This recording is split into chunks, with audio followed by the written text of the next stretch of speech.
Hello YouTube, this is Thunderchild79. I just wanted to do a quick review on the kit I have for bushcrafting and wild camping. Now, as you can see in front of us, I've got the Army Bergen in olive green with the two side pouches. I've also, on the front of this, I don't know if you can tell, but I've got a poncho strapped to a camelback. It holds about 3 litres, and they're just tied onto the rucksack. Well, this is a gas respirator pouch, military issue. As you can see, there's lots of names on. I bought these with the names on already. I just crossed them off. So yeah, and what I'll do is I'll unpack each pocket and I'll explain why I've put things in certain places and what I'm doing. Okay, I hope you enjoyed the video. Okay, so here's the main Birkin part unpacked. I've not unpacked it completely. There's still a sleeping bag and a woolen blanket in the actual on the actual Birkin itself. And as you can see, all I've done is I've taken the Birkin out of the sleeping bag, my 5 Seasons sleeping bag, Arctic sleeping bag, out of its stuff sack. Slipped it inside of the bivvy bag, the Gore-Tex bivvy bag, along with my woolen blanket, and I've just stuffed it into the bag itself, into the Bergen, right down to the bottom, and then just used the drawstring on the bivvy just to tie it up and make it a bit more waterproof and secure. I was showing this a few years ago. Actually, there is something missing from here as well. What I normally do is, before I slide the sleeping bag in, I put my raw mat in and try and feather it around the outside, try and put it around the outside of the Bergen, and then stuff my sleeping bag into the centre, so it's like a big sausage roll almost. Then that makes that waterproof, and what it does as well is it also makes the bag more even. If you put a sleeping bag in a stuff sack, it can make it very uneven on your back. Then on the top of that, I put my my DD hammock, and that's in the snake skin from DD Hammock as well. Absolutely brilliant hammock, that one. That's the one with the fly net, and it's got 2 sheets underneath you, the material underneath you with Velcro fastenings, and what you do is you slide your raw mat in that part there. The idea is I slide my raw mat underneath, and my woolen blanket goes. I've got that fastened with some. I've got some paracord running through it, and that goes underneath, almost like an underneath blanket. I haven't used it yet, but I'm going to give it a go.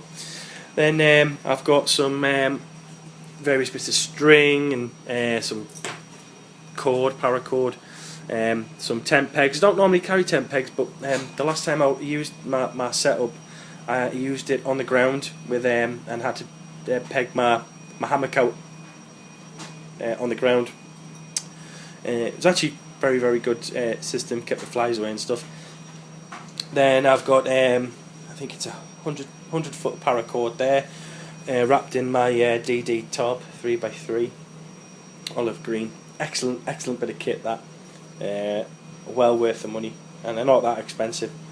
And all I've done is I've just set it up with some clips, small carabiner clips on some plastic knots, and that's just how I tension it. And I've also got 2 glow sticks that I use for just lighting up wherever I'm sleeping and that. So yeah, on to the next bag.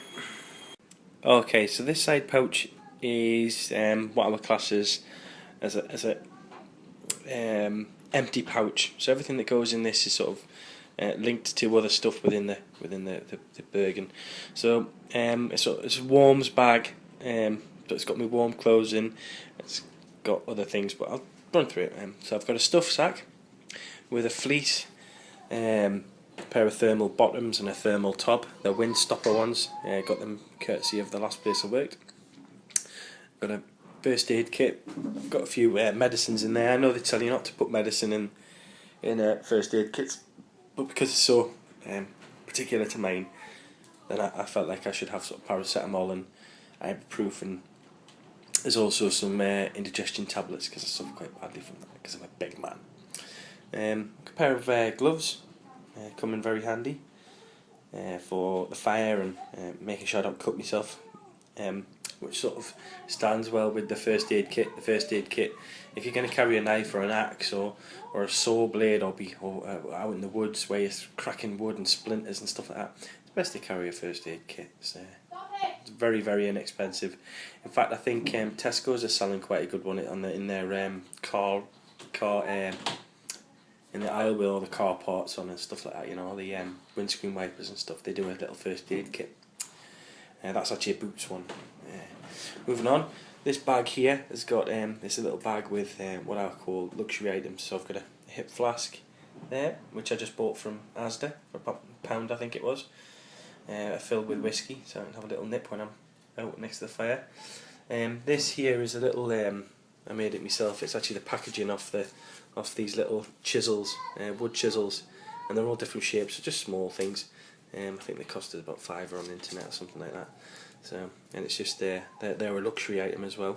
Also got a little leather pouch which I'm going to cut up and make some more pouches for my slingshot, and they're also luxury items. They can be dumped wherever and whenever. Moving on, this bag here has got stuff that I would normally wear on my belt or on myself.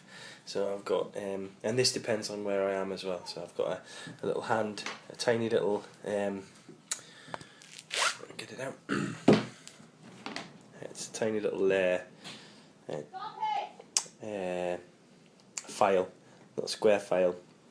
I'll just cut the end off to make it a little shorter. It's actually quite good, and these things sharpen axes really well.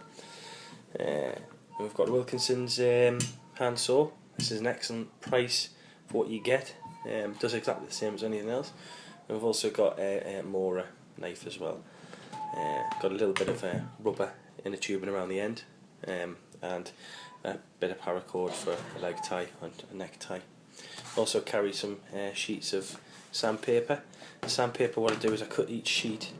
You get 3 fine, 4 medium, 3 coarse. They're from Wilkinson's, and all I do is I cut them in half and then stack them on top of each other. That's like what you use for that, and that's what goes in that side pack. Okay, on to the next one. Okay, privacy once again. Just been invaded by the kids. Right, this one is my second side pouch. It's empty now. These are actually pretty good pouches. They're like a drab olive green. As you can see, there's a few marks on the front of them, but actually they're in of extremely good integrity. The inside's got like it's canvas, but it's like impregnated with some type of waterproof material. Some type of waterproof stuff. It looks a bit waxy actually. There's obviously the odd mark on them. It's telling me names. This one is 1989, and it's still in absolutely fabulous condition. It's got a few little, holes and what have you. This is probably the one I would be replacing next. But as you can see, it's got the fastenings for the main Bergen compartment. It's also got these loops on just below the clips, and if you've got a thin enough belt, you can actually wear this as a pouch on a Bergen, on your belt.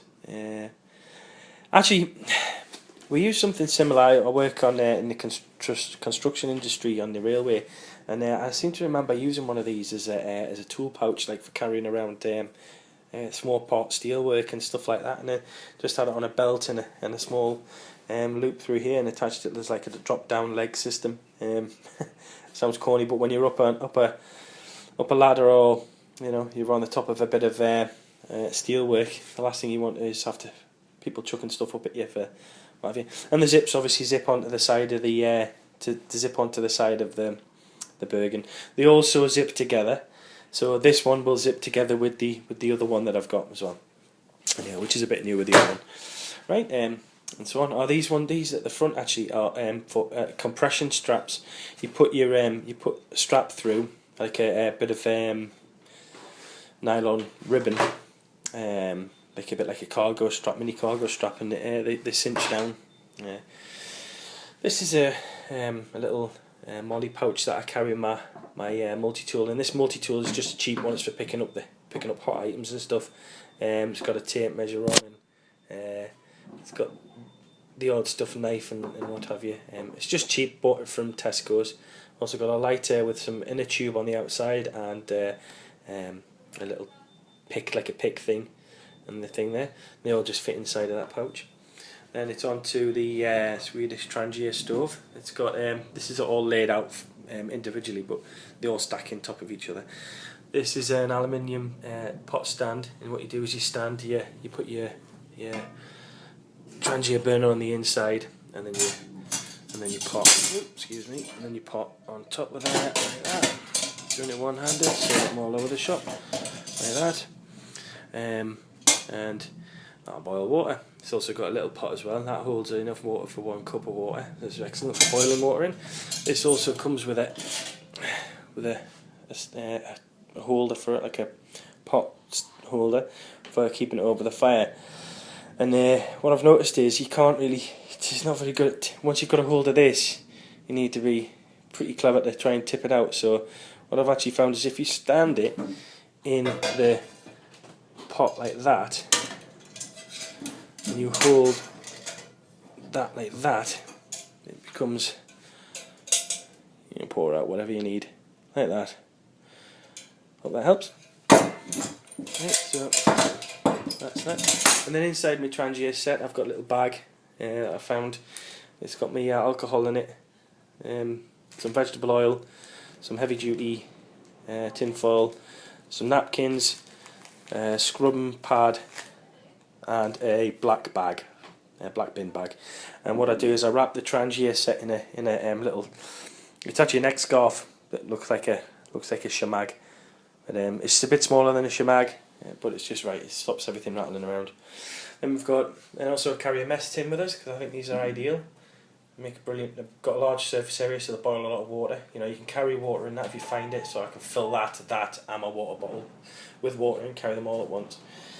Inside my mess tin, I also carry a small brew kit, sort of come edible pack thing. It's got bars of chocolate in, some cereal, and what have you, noodles and some sardines and salt and pepper and stuff. And I found this a couple of weeks back. It's an old rack from a baking tray or something. Just cut it in half. Actually bent it in half and it snapped because it's quite brittle. And that is ideal. It's not huge. I've got big hands, but it's not huge. It fits nicely in next down the side of me the day pack. I've got another shamag type thing. These were just from Matalan. I think they were £1 each, and that's just to wrap everything else up, sort of keep the pack, the bag full. That is my 58 pattern water bottle and cup. Excellent bit of kit, stack on top of each other. Unfortunately, the water bottle I would have liked to have fitted inside of the Trangia set, but it doesn't. It's way too big. But you know, beggars can't be choosers. And I got that water bottle. I think I got the mess tins free with the water bottle on eBay buyer. So yeah, this is my eating, cooking bag. Like I say, if I was just going for one day, I would probably swap out my Trangia set for something a little lighter. I'm thinking about getting a Crusader cooking system, which will fit into something else I've got. Okay, on to another bag now. Okay, now on to another pouch that I carry on the front of my Bergen, just clipped on with some little carabiners off the bungee cord. There's 2 bungee cords here holding together a poncho, British Army poncho 58 I think it is, olive green, and that is just strapped onto a camelback water pouch. This actually is extremely comfortable. You've got the straps here, and it's a bit grubby at the moment. I need to stick it in the wash. The bladder came, it's absolutely brilliant. Holds about 3 litres, I think. I used it for, I actually bought it because I wanted to, I was doing a bit cycling, and it's absolutely brilliant for that. And all you do is, when I fasten it onto my Bergen, I just unclip it at these straps here. Everything all comes apart, and these fit down into the chute that's on the side here. This strap here just feeds underneath the thing. so it's flush. Actually becomes like a little carry bag type water bottle thing. I'll deconstruct it so you can have a proper look at it. Oh no, actually I won't. That's pretty simple, straightforward. You can understand what it is. It's a poncho on a water pouch. This actually clips into onto a Bergen. That's how it's originally. I think it's originally designed to be clipped into a Bergen, or maybe onto an existing piece of webbing or some kind of day pouch thing.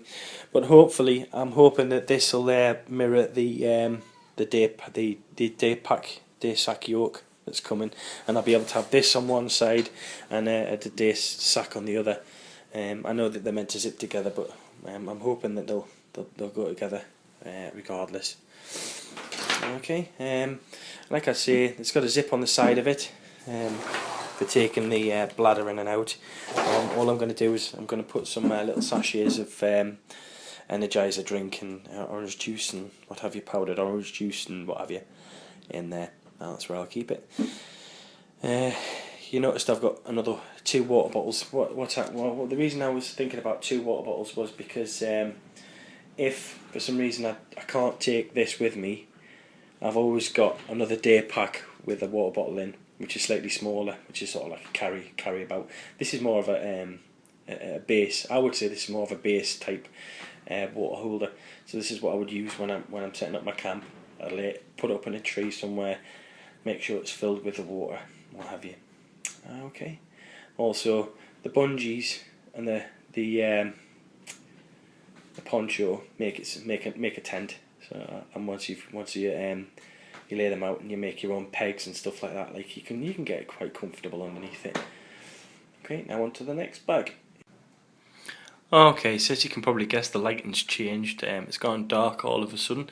It's because I had friends and family turn up and had to disappear. But this is the final bag. It's a response pack made by Snug Pack. It's like a small grab bag. It's actually pretty amazing. It's made of quite heavy duty material. The zips and all the fittings on it are absolutely fabulous. It's got a great big pocket at the front. It can hold. Actually, I can get 2 mesh tins in here with full of gear, and my knife, handsaw and chisel down the side. Sorry, not chisel. My hand file down the side there, and it fills out. It's snug in there after I've got everything in, but I can get a lot in. And that's, by the way, that's not what I carry in there all the time. I can do, but I don't. It's also got 2 handy pockets. They're maybe about the size of like a digital camera case on the side. It's actually pretty misleading, this pack. It looks smaller than it actually is. You try and wedge more stuff in there than what you can get in, but no, it's fine. There's a pocket on the front as well. It's quite large, and it's got another pocket on the inside, which is a divider sort of thing, with 2 pockets on the front of that, 2 smaller pockets. On the big inside pocket, there's a mesh pocket. There's also 2 compression style clips. It compresses the whole thing down, which also forms into a carrier handle. On the back there is a belt and also places to put this bag onto a molly kit, onto a molly bag, or molly fittings. Also, you can put the belt inside of the bag, inside this sleeve here, and the same on the other side. But also I've noticed you can actually feed a belt through there and do away with this one if you wanted. It's not a bad belt. The clip's a bit hitty missy. I've had it pop on me once or twice, but I think I was overloading the bag and the actual thing. But the belt holds the bag when it's fully laden. The belt will hold it, no problem. It's because I was trying to carry silly things on it that had popped. On the response bag, I put also a DPM respirator pouch, and all I do is I use it like a roll bag, like a stuff bag. I roll it up inside of the into its own lid and fasten it to the belt, and then wrap the belt around it, and that keeps it in a small profile until I need it. And that's just for dropping wild edibles and stuff like that into it. You know, if you ever come across an abundance of something, apples or pears or fruit of some type, you can fill that up and really make it piggy yourself. Also great for carrying rabbits in. It's also waterproof as well, so you can carry tinder, fire, lighting equipment in there, twigs. It's genuinely, I think that's probably one of the best bags I've ever owned. Actually, it's so versatile. I can open it up and put a camera, my digital SLR camera in there, anything. So yeah, but what I put in the response pack is in the following items. Carry references, so that's the Food for Free by Collins Gem and Collins Gem Trees. Both ideal books. They're the only problem is there's some of the pictures on the inside are hand drawn, which sometimes can take away from the pictures, and I think sometimes can be a bit distorted. However, they are very, very good reference books to keep hold of, and they're just tiny little books. I've also got another one by Collins Trees coming. It's the UK version. It's slightly bigger, and it's got photos in and what have you. A bit more description of the trees, because that's what I like looking at. So I've got references, and I sort of try and categorise in the bag what I carry. So I've got some tape there. It's that material tape, duct tape in red. And I saw this actually on somebody's face on a YouTube page. They wrapped the pen, the outside of a pen in it, and then put a bit of paracord through the centre. So and it works quite nicely. That it's a good just clip onto something. It's good as a marker, the red stuff, and put a bit on a tree if I want to find my way back, or if I found something interesting and I want to have a look at it again. On with that, I carry a emergency blanket, one of the silver ones. It's quite large. These things are absolutely amazing. They hold an awful lot of heat back in here, return an awful lot of heat back in your body. And that tied with the tape and some zip ties should make a pretty. I can make a shelter, or at least something to hide under for the foreseeable until I get back to my equipment. And with this also making shelters, I'd also carry a hand tool. It's like a little shovel, tiny little shovel for business and stuff like that. I carry a little pocket knife. I think this is it's a horse knife, I think, or a gardening knife. I can sharpen that one with a file, so it's rough and ready, and it's a rather good knife actually. I quite like it.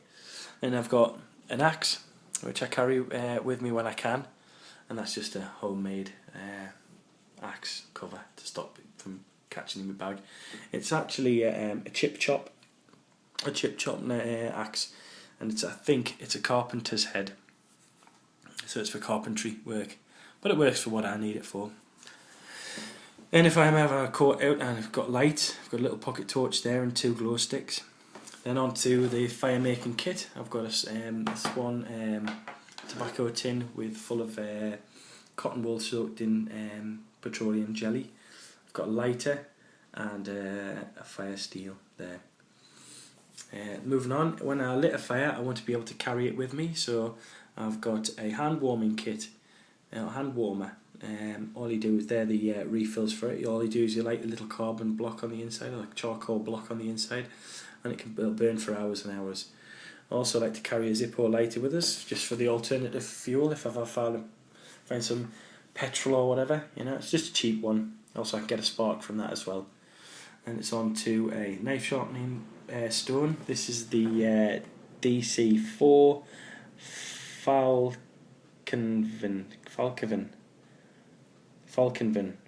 Falconver. Anyway, I don't know.